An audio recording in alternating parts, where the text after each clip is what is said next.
So thank you very much for the honour of asking me to address CEDA's annual dinner. I really appreciate it. As both Paul and Stephen said, it's become a tradition for the Governor of the Reserve Bank to address this dinner every 2 years, and I'm really pleased to be able to continue that tradition. It also became a tradition under Governor Glenn Stevens to speak at these dinners about prosperity, what it looks like, and how Australia might continue to secure it in the uncertain world in which we live. And that's a tradition that I would like to continue if I can. I can understand why you might not have guessed that looking at the title of my remarks for this evening, Buffers and Options. You might have feared that this was going to be an esoteric talk about finance, but I want to assure you that isn't what I have in mind. Instead, I chose this title because it highlights the one element of securing prosperity that I want to talk about tonight. Glenn spoke in detail about the various things that we can do to lift our average growth rate, and Richard just now mentioned some of those as well. Rather than repeat those tonight, though, I want to focus on another element of the challenge, and that is managing risk and ensuring the resilience of our economy. To provide some context, I want to start off with two observations. The first is that Australia's economic success over recent decades reflects both our underlying fundamentals and our ability to ride out various shocks. The fundamentals are well known. They include our openness to trade and investment, our generally favourable demographics, our diverse and talented people, our abundance of natural resources, our ability to undertake structural reform to lift productivity, and our links with the fast-growing areas of Asia. But also important to our prosperity is the fact that over the past quarter of a century, our economy has not been seriously derailed by economic shocks. And that's important because nothing undermines prosperity like a severe recession in which tens of thousands of people lose their jobs and see their wealth decline. It's not as if there's been a shortage of shocks that could have derailed us.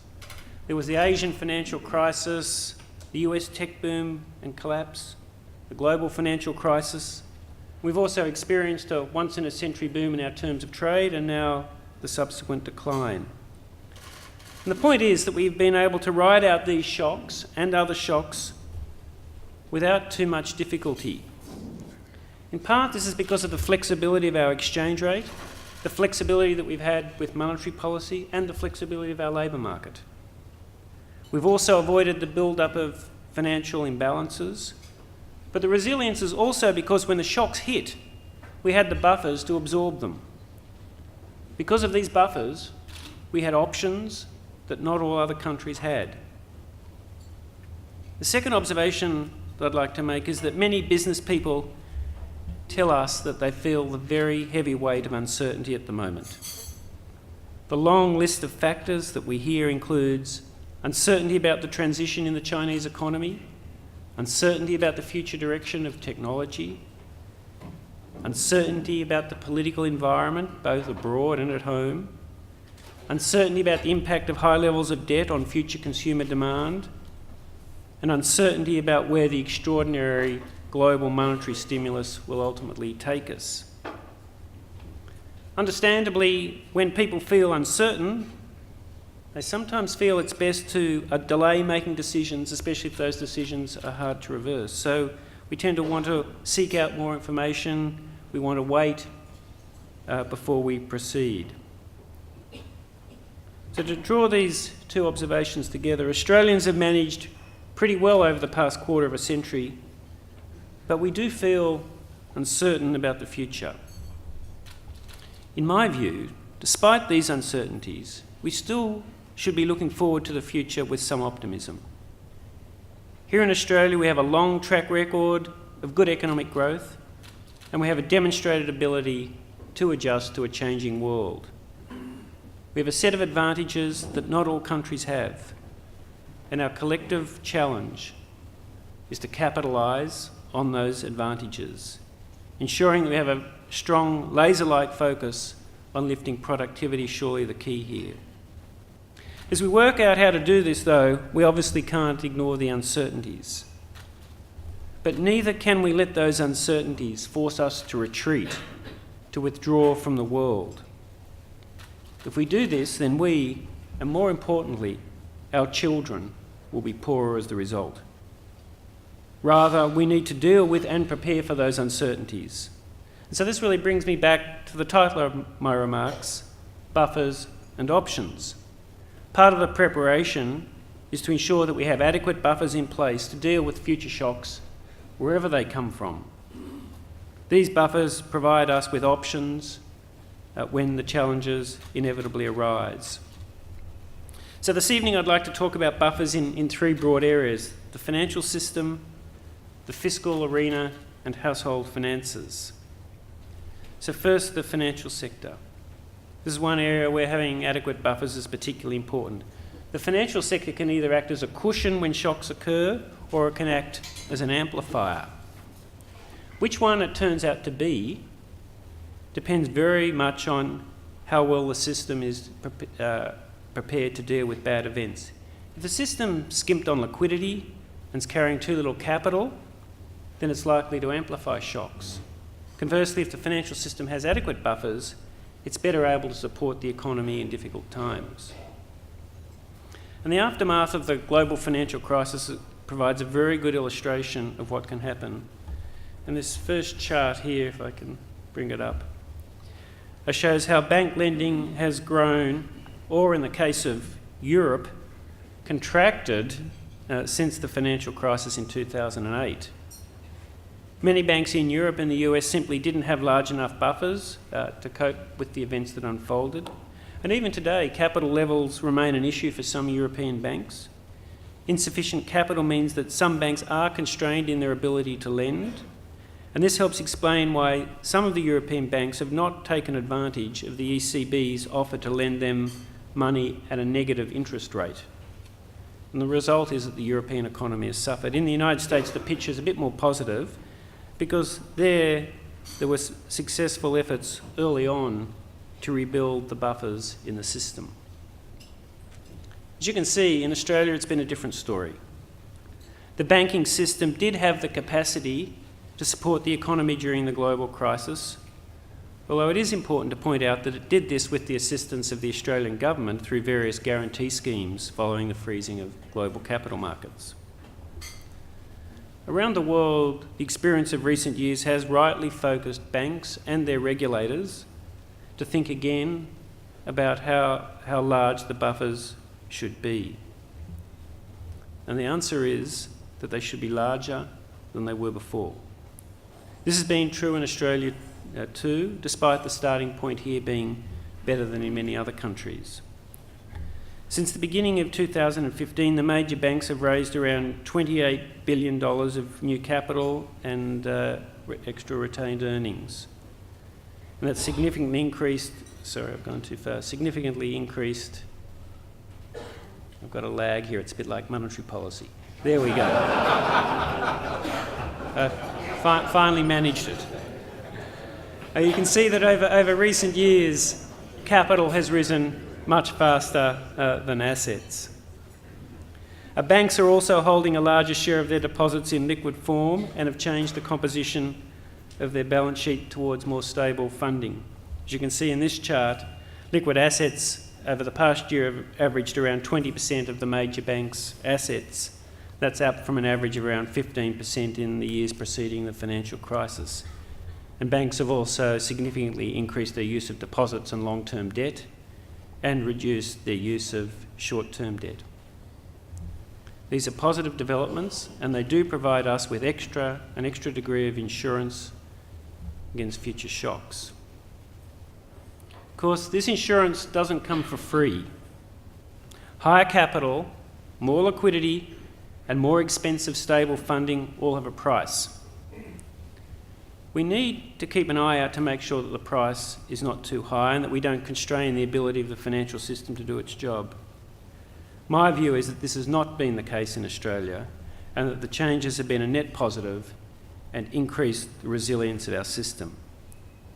There is, though, a legitimate discussion to be held as to who pays the price.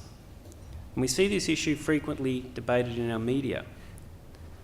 One possibility is that the cost falls on bank shareholders in the form of lower returns on equity. Another is that it falls on borrowers in the form of higher interest rates on bank loans relative to the cash rate. Ultimately, the balance is for the market to sort out. But it would seem unlikely that the cost will fall entirely on one side or the other. Over time, shareholders and borrowers both benefit from having larger buffers to the extent that they contribute to a more stable economy. The shareholders should experience less volatile returns, and borrowers should be more likely to be supported during difficult economic times. So in a sense, these larger buffers provide a form of insurance to all of us. A second area where buffers are important is on the fiscal front. Again, the events of the past decade provide a very good illustration. In Europe, we saw examples of what can happen when public finances are not in order when difficult times strike. In some countries, when the Troubles arrived, governments felt they had little choice but to impose austerity measures to restore the fiscal accounts, despite the fact that these measures added to the immediate downturn in the economy and added to the recessions. Australia again provides a useful example. When the shock waves of the global financial crisis hit us, the Australian government did have the capacity to support the economy through a fiscal expansion. And this support was one of a number of factors that helped us get through this difficult period. The ability to provide this stimulus was enhanced by the sound fiscal position that had been built up over the previous years. As you can see in this chart, just prior to the crisis, the government had a net financial asset position. Its financial assets were greater than the gross debt. While the exact nature and size of the stimulus during this period remains a matter of debate, regardless of where you stand on that debate, the fiscal buffers that we had did provide us with options that not all other countries had. Since the financial crisis in 2008, the budget's been in continual deficit and the debt levels have moved higher. As you can see, under the current projections, net debt is expected to peak in 2017-18 at around 19% of GDP, and a balanced budget's not expected until a few years later. This would leave the fiscal accounts in better order than those in many other countries. Importantly, it means that fiscal policy still retains capacity to support the economy in difficult times. But it's also true that this capacity is less than it once was. We have smaller buffers than we did a decade ago, and smaller buffers ultimately mean fewer options. So from a risk management perspective, there is merit in rebuilding our buffers on the fiscal front. This is a task that can be undertaken over time and it requires difficult choices to be made. As the Secretary to the Treasury, John Fraser, reminded us in a speech a couple of weeks ago, this task is being made more difficult at the moment by the slow growth in our nominal income. But it is important that we continue to ensure that our public finances are on a sustainable track. This does require a better balance to be established over time between recurrent spending and revenue. It's worth pointing out that this does not preclude government spending on infrastructure, where this is backed by a strong business case. Such spending can provide support to the economy and it can help generate the productive assets that a prosperous country like Australia needs. Well done. Infrastructure spending backed by strong business cases is not inconsistent with establishing a better balance between recurrent spending and revenue. The third set of buffers that I want to talk about are those in household balance sheets. These buffers too, are important too, as they influence how households respond in difficult economic times. Ideally, in such times, people are able to draw on their savings a bit, perhaps even access credit, so they don't have to cut their spending too much. Of course, they can only do this if their balance sheets are already in reasonable shape. Again, overseas experience is relevant. In the US, when the recession hit in 2008, some households found they had simply borrowed too much. What followed was a period of defaults by some, less new borrowing, and faster repayment of some debt. The result was a more severe downturn and a more protracted recovery than otherwise would have occurred. Given this and other experiences around the world, we need to pay close attention to household balance sheets in Australia too. Debt levels relative to income are high in Australia, and they're much higher than they used to be. As you can see in this chart, household debt is equivalent to 185% of annual household disposable income. It's at a record high, and it's up from 70% in the early 1990s. If we net off the household sector's holdings of cash and deposits, the pattern looks a little different, and this net debt ratio has declined over recent years, not increased. But it is important to recognise that the households with the debt are typically not those with the large deposits. The reasons for the large increase in household debt have been well documented. The lower nominal interest rates that followed lower inflation in the early 1990s allowed people to borrow more, as did the liberalisation of the financial system. As a nation, we took advantage of these new opportunities to borrow. The result was that we ended up with higher levels of debt and higher housing prices. Given the low interest rates at the moment and ongoing employment growth, most households are managing reasonably well with the higher levels of debt. But many do feel that they are closer to their borrowing capacity than they were once, and we see changes in behaviour accordingly. Since the financial crisis, there's been a noticeable increase in the household saving rate. We're no longer using houses like ATMs in the way that we were in the decade to the mid-2000s. Gone are the days when higher housing prices were a sign that we should rush off to the bank, borrow a bit more, and spend that extra borrowing. One illustration of this change in behaviour is the large increase in balances held in mortgage offset accounts and redraw facilities. As you can see in this chart, in aggregate, households now have balances in these accounts equivalent to 17% of total household loans, and that's a buffer worth about 2.5 years of scheduled repayments at current interest rates. We also look at survey data from the Hilda survey, and we can see that over recent years, more and more households in all income brackets have got ahead of their mortgages. You can see that in this chart, which shows the share of households ahead of their mortgages at different points in time and for different income levels. The pattern's pretty clear. Right across the income distribution, people are holding larger buffers on their mortgages. This more prudent behaviour is again a positive development. Given the high and rising levels of debt, though, we do need to watch things in this area very carefully. It's important that we avoid the build-up of financial imbalances in household balance sheets. Now, we can never really know with certainty what level of debt is sustainable. It depends upon future income growth, the lending standards, what happens with asset prices. But it surely must be the case that the higher is the debt, the greater is the risk. Given this, as I said recently when explaining our monetary policy decisions this year, it is unlikely to be in the public interest to encourage a noticeable rise in household borrowing, even if doing so might encourage slightly faster household consumption growth in the short term.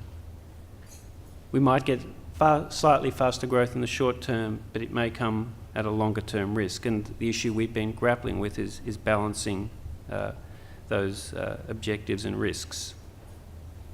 So let me try and draw this together. In each of the three areas I've talked about this evening, the financial sector, the fiscal arena, and household balance sheets, the story is broadly similar. Stronger buffers give us more options, and more options promote stability and ultimately prosperity. If we skimp on the buffers, then we do expose ourselves to more risk. It's true that building bigger buffers in the system does not come for free. If in the financial sector, it might mean lower returns on equity for a while or higher lending margins. In the fiscal arena, it means difficult trade-offs between recurrent spending and taxation.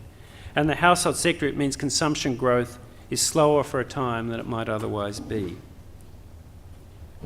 But that's the nature of insurance. You pay a premium for protection about future uncertainties and to provide resilience.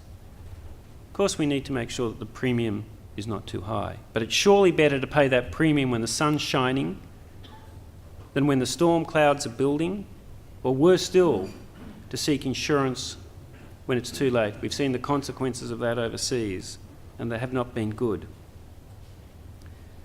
I'm very conscious that this evening I've spoken a lot about risks, providing resilience against future shocks. Before finishing, I want to point out that I'm not doing this because I'm predicting difficult times ahead.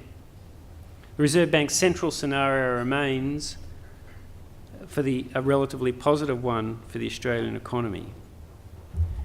Instead, my focus on resilience tonight probably reflects the inherent cautiousness of a central banker. Just as the past 25 years have seen numerous shocks to the global economy, chances are so too will the next 25 years. In the past, we've been well served by the economy's flexibility and the buffers that we're able to build up. Being realistic, we'll probably need those buffers again sometime in the years ahead. For the moment, though, the economy is adjusting better than many people had predicted, including ourselves, to the unwinding of the mining investment boom. Over the next year, we're expecting the economy to grow around its potential rate before picking up a bit in the following year. We also expect some further modest progress in lowering the unemployment rate, although a fair amount of spare capacity remains. The low interest rates are helping to support the economy. The decline in the exchange rate over recent years has also assisted a number of industries. At the moment, survey measures of both business conditions and consumer confidence are, on average, a bit higher than they normally are. The prices of our key commodity exports have also lifted since the start of this year. And as a result, for the first time in some years, Australia's terms of trade have moved higher recently. And this is going to help boost our incomes and fiscal revenues. Inflation remains low, but the latest reading did not suggest that it was moving lower still. And there remain reasonable prospects that inflation will return to around its average levels over the next couple of years. Finally, to repeat an earlier point, despite the uncertainties in the world, we should still be looking forward to the future with some optimism. Australians can continue to enjoy a level of prosperity enjoyed by relatively few people around the world. We shouldn't forget that. We have a strong set of fundamentals and a demonstrated capacity to adjust to a changing world. We should take some comfort that our system retains buffers against future shocks, and strengthening those buffers makes sense in the uncertain world in which we live. So thank you very much for your patience, and I look forward to the questions after the main course. Thank you.